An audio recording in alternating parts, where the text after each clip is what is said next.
Ayan guys, biyahe ako papuntang bukid ngayon. Ang oras ay 1:52 ng hapon.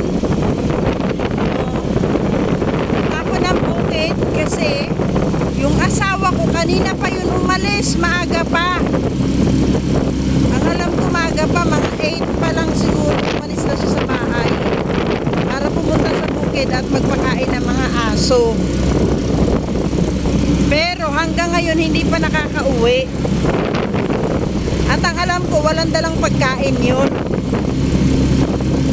Kaya ang alam ko uuwi yun bago mag-lunch. Pero anong oras na wala pa rin siya. Kasi gano'n naman talaga ang ginagawa namin, no? Kahit ako pagpupunta ng bukid, papakain lang ng aso. Magluluto lang ng pagkain ng aso. Pag wala kaming dalang pagkain, before lunch, uuwi na. Eh ngayon guys, anong oras na?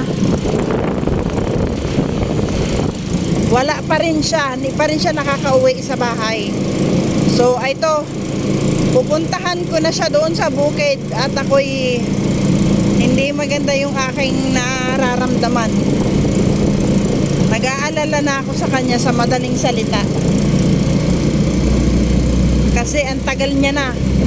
Alam ko walang baong pagkain yun, kaya uuwi at uuwi yun ng before lunch. Eh anong oras na? So ayan guys, punta muna ako ng bukid para sunduin yung asawa ko.